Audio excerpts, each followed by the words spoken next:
On est dans le roman à propos de l'Iran, on raconte Dracula. En réalité, le problème n'est pas... La chose intéressante n'est pas ce qu'on vient de dire, c'est tout ce qu'on cache. C'est qu'au Moyen-Orient, les États-Unis ne sont pas la solution, ils sont le problème. Qu'est-ce qu'ils ont fait en Iran, les États-Unis?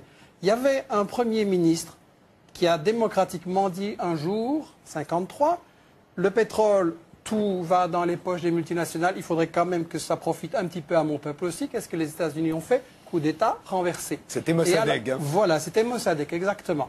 Et à la place, on a installé la dictature militaire du Shah d'Iran. La police politique, la SAVAK, a torturé, emprisonné, assassiné des dizaines de milliers de gens. Ça, c'est la démocratie des États-Unis en Iran. Maintenant, on nous dit, oui, mais l'Iran a des armes de destruction massive. On nous a déjà fait le coup, on sait ce que ça vaut, mais on recommence. Parce qu'on n'a pas 36 prétextes. Donc, l'Iran des armes pourrait développer l'arme nucléaire. Bien, mais Israël a 150 nucléaires. Ça, c'est les bonnes bombes, peut-être. Donc, l'Israël, qui est l'État le plus raciste au monde, qui a chassé les Palestiniens de leurs terres, qui viole toutes les résolutions des Nations Unies, l'Israël... Non mais qu'est-ce qui se passe en Iran aujourd'hui? Non mais enfin vous dites n'importe quoi. Est-ce que je vous ai interrompu? Vous expliquez qu'il y avait la SAVAK... Non mais enfin... Terminé Michel Collomb. On ne peut pas laisser passer des énormités pareilles. Mais vous avez dit des énormités, mais j'étais poli, j'ai laissé les spectateurs vous entendre. Oui. En essayant de m'interrompre, vous donnez l'impression que vous avez peur de ce que je vais dire. Laissez-moi aller jusqu'au bout. Je vous assure que je suis très calme là-dessus. Laissez-moi aller jusqu'au bout, alors, par politesse envers les spectateurs. Allez-y. Non, enfin, que la SAVAK n'existe plus, c'est quand même un peu énorme. Bafoue les résolutions de l'ONU depuis toujours, a chassé les Palestiniens de leurs terres. Ils ne s'en sortent que grâce au veto des États-Unis chaque fois, sinon c'est la condamnation internationale. Le problème ne va pas être résolu par les États-Unis et Israël, c'est eux le problème. On ne peut pas avoir une paix au Moyen-Orient tant qu'on a un État colonialiste qui place les Palestiniens dans des camps de concentration. Il n'y aura pas de paix sans la justice. C'est aussi simple que ça. Pour un petit rappel, la situation de l'Iran et des bases américaines qui l'entourent, c'était dans le dessous des cartes, l'émission de Jean-Christophe Victor. Je vous invite justement à regarder la carte. Depuis novembre 2001, avec la traque des réseaux Al-Qaïda, le pays constate l'installation de facilités militaires américaines au Tadjikistan, au Kirghizistan et en Ouzbékistan. Elle complète au sud les bases américaines dans le Golfe. À l'est, en Afghanistan, l'Iran est maintenant débarrassé du régime taliban qu'il a toujours combattu, mais ce pays est toujours aussi pauvre, toujours aussi instable, et il y a maintenant à Kaboul un gouvernement central mis en place par les États-Unis. Au sud-est, le Pakistan, également instable, est totalement écartelé entre les choix de politique extérieure du gouvernement, apparemment pro-américain, et les adhésions profondes de la société pakistanaise, musulmane et anti-américaine. Enfin, à l'ouest, évidemment, l'Irak. Avec la fin de la dictature de Saddam Hussein, le régime de Bagdad cesse d'être menaçant pour l'Iran. Mais s'installe à la place un régime, là aussi favorable aux intérêts américains, et qui permettra, à terme, la présence de bases militaires américaines. Donc notre carte le montre bien, l'Iran est encerclé par des pays désormais proches des intérêts américains. Herbert, vous vouliez ajouter quelque chose sur l'image de l'Iran encerclé par les bases américaines? En fait, c'est encerclé. Vous voyez la carte. Il y a deux armées, grandes armées américaines à la frontière. Et c'est Bush qui a menacé beaucoup de fois l'Iran. C'est en fait les États-Unis peuvent attaquer l'Iran. Il y a, comment dirais-je, une paranoïa de la part des Iraniens. Justement, paranoïa de la part des Iraniens qui ferait suite aux menaces nombreuses des Américains. On se souvient que les Américains avaient d'ores et déjà menacé l'Irak avant de l'envahir. On a entendu George Bush avant-hier, dans son discours de sortie, comme on les appelle, reconnaître une erreur. Ce serait d'avoir cru le renseignement en 2003. On va écouter tout de suite George Bush se confessant. The biggest regret of all the presidency has to have been the intelligence failure in Iraq. A lot of people put their reputations on the line and said, the weapons of mass destruction is a reason to remove Saddam Hussein. It wasn't just people in my administration, and that's not a do-over. But I wish the intelligence had been different, I guess. Vous y croyez, George Bush, victime du renseignement américain, vous qui avez été chef de la CIA? Il ment, 100%. Parce que j'étais chef de renseignement de la CIA. Jusqu'en 1995, vous ne l'étiez plus. Il n'y a pas de renseignement. Ouais. Et il y a un type qui est venu en Jordanie qui a dit, c'est Saddam Hussein qui a détruit tous les armes nucléaires et tout. Il ment. Michel Collomb? Oui, Bush a menti effectivement avant la guerre, pendant la guerre et maintenant aussi. Il prétend qu'il a été trompé par les services de renseignement. En réalité, il y a toute une série de témoignages qui disent qu'ils ont obligé à déposer de faux rapports avec des chantages, avec des pressions, avec des déformations. Bush voulait cette guerre qui avait été décidée depuis longtemps pour contrôler le pétrole et il a obligé les services de renseignement à déposer de faux rapports. Donc, quand on dit que les États-Unis viennent au Moyen-Orient parce qu'on les invite, je ne sais pas si le régime saoudien ou le régime koweïtien a tellement d'indépendance qu'il pourrait décider, tiens, invitons les États-Unis.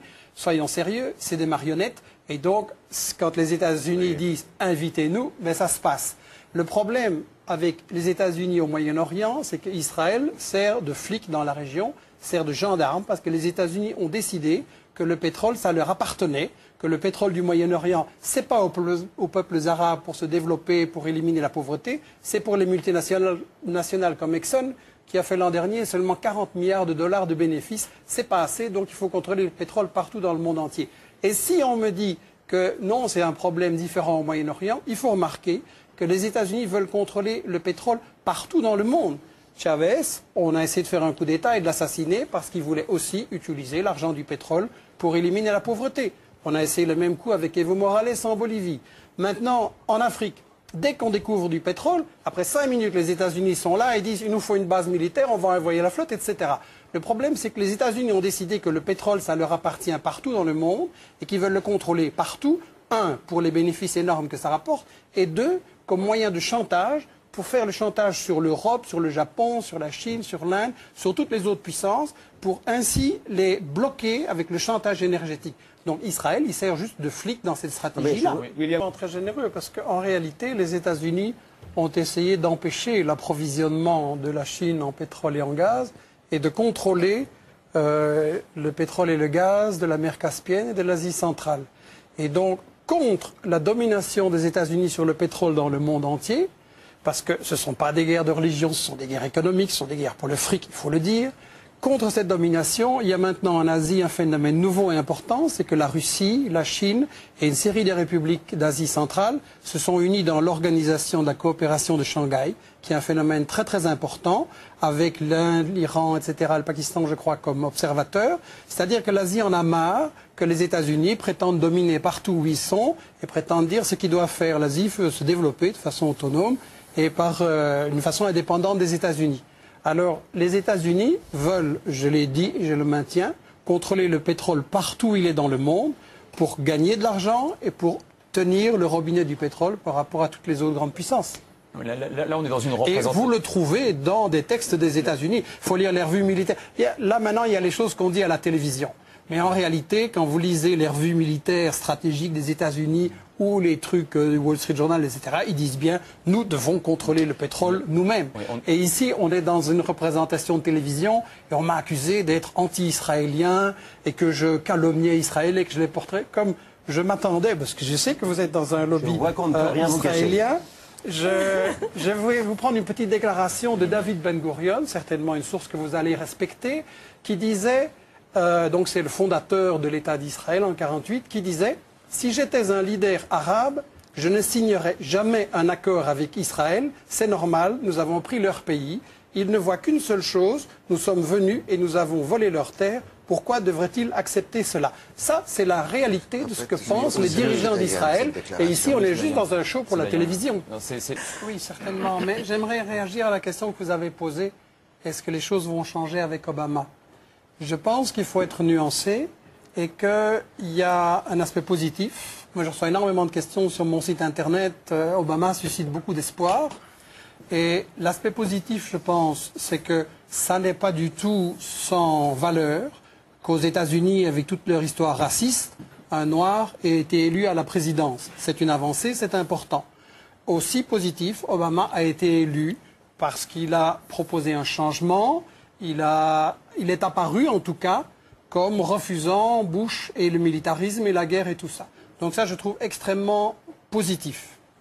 Le problème, c'est que avant que les gens votent pour Obama, Wall Street avait voté pour Obama. C'est-à-dire que vous savez qu'aux États-Unis, les multinationales mettent de l'argent sur les candidats régulièrement. Pour être élu président des États-Unis, il faut recevoir des centaines de millions de dollars. La campagne électorale coûte horriblement cher. Ce n'est pas vraiment démocratique d'ailleurs comme système politique. Et il faut se demander à qui les multinationales ont donné le plus d'argent. Pas à McCain, pas à Clinton, à Obama. Donc le problème, c'est que les gens maintenant, avec la crise, ils ont voté Obama pour qu'on les sauve des banques. Le problème, c'est que les banques aussi ont voté Obama. Alors je pense que dans la question israélienne, mais vous avez raison de dire qu'Obama a raconté toute une série de choses pendant sa campagne électorale pour se faire élire, que maintenant il dit le contraire. Et là, il va falloir tester. Obama a choisi comme vice-président un sioniste acharné, comme secrétaire général de la Maison-Blanche également un sioniste acharné. Il a dit que Jérusalem, ça devait être la capitale d'Israël. Or, Jérusalem est une capitale volée. Il a proposé de donner 30 milliards de dollars d'aide militaire en plus à Israël. Je voudrais simplement dire à Obama, il y a 40 millions de gens sous le seuil de pauvreté aux États-Unis. Est-ce que ces milliards de dollars ne seraient pas mieux utilisés là? Il y a un énorme problème social aux États-Unis et je pense que malheureusement, d'abord le problème c'est que le pouvoir n'est pas à la Maison-Blanche. Le pouvoir, il est dans les multinationales qui décident cette stratégie et qui décident qui sera président.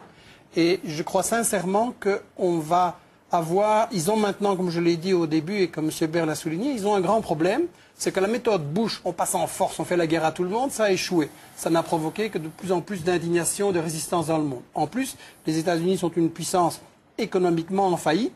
Il y a eu la crise immobilière, s'annonce la crise des cartes de crédit. Donc, il va y avoir des... En fait, c'est une économie en faillite. Comment voulez-vous continuer à faire la guerre partout dans le monde quand vous n'avez pas une économie qui peut la payer?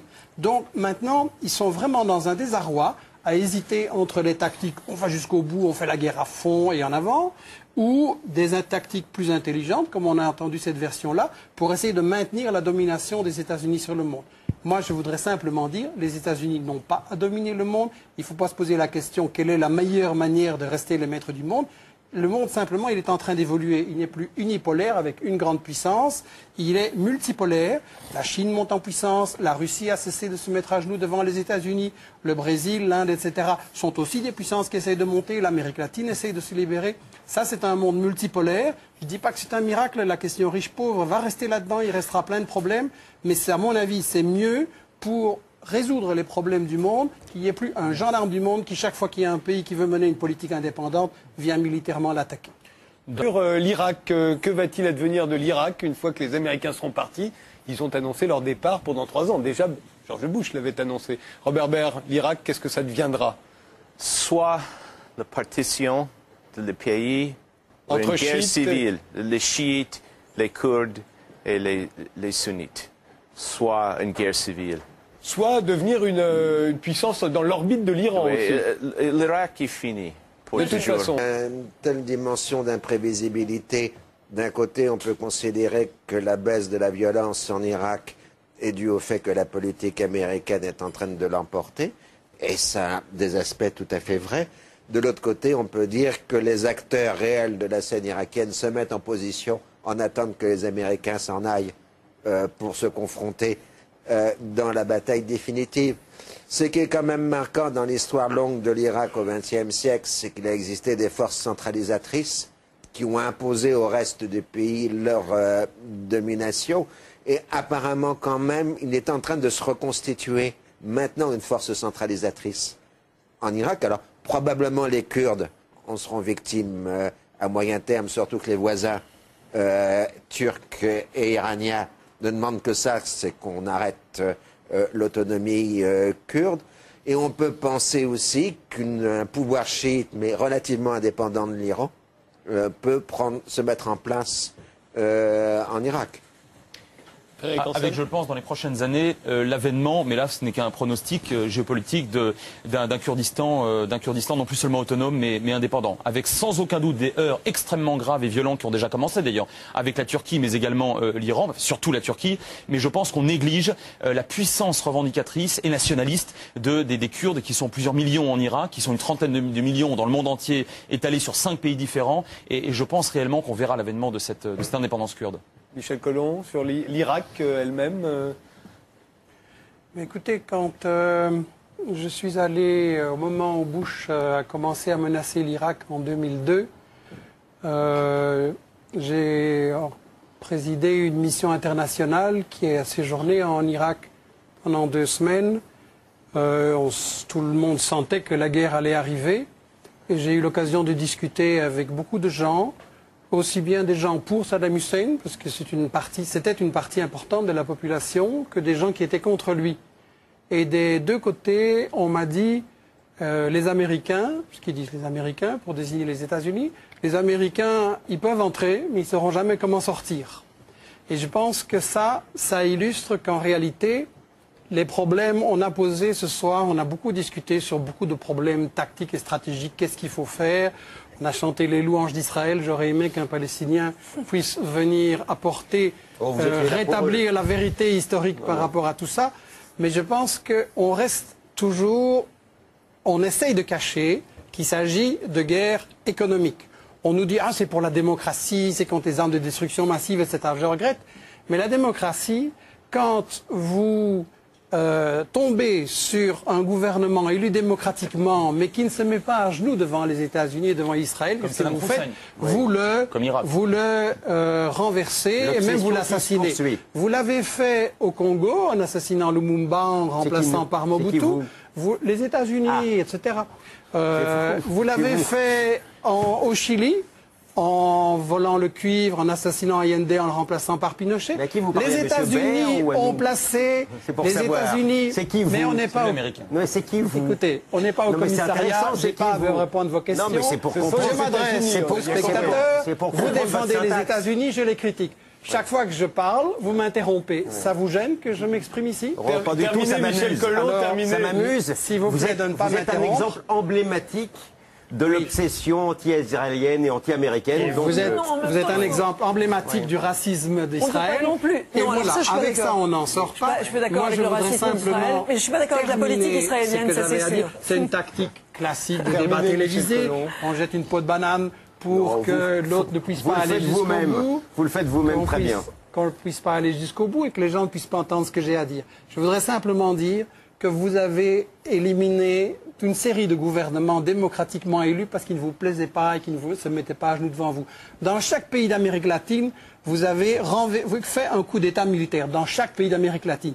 Et au Moyen-Orient, excusez-moi, mais vos modèles, c'est l'Arabie Saoudite, le Koweït et des régimes pareils. Parlons-en alors de votre obsession de la démocratie. Je pense simplement, en matière de conclusion, que si on cesse d'intervenir en tant que grande puissance en disant le pétrole est à nous, le Moyen-Orient c'est à nous à décider ce qui s'y passe, les problèmes pourront progressivement se résoudre. Le malheur de l'Irak, c'est que la stratégie a été d'abord d'envahir de façon assez stupide, comme Bush qui n'avait pas pensé à ce qui allait se passer après, et ensuite, quand ils se sont rendus compte que ça ne marchait pas, ils ont dit délibérément, on pouvait le lire dans les revues militaires des États-Unis, il nous faut diviser l'Irak en 3, comme on l'a fait en Yougoslavie, provoquer une guerre civile entre les gens, et ça va être la manière de maintenir notre domination sur la région. Mais ça c'est inacceptable.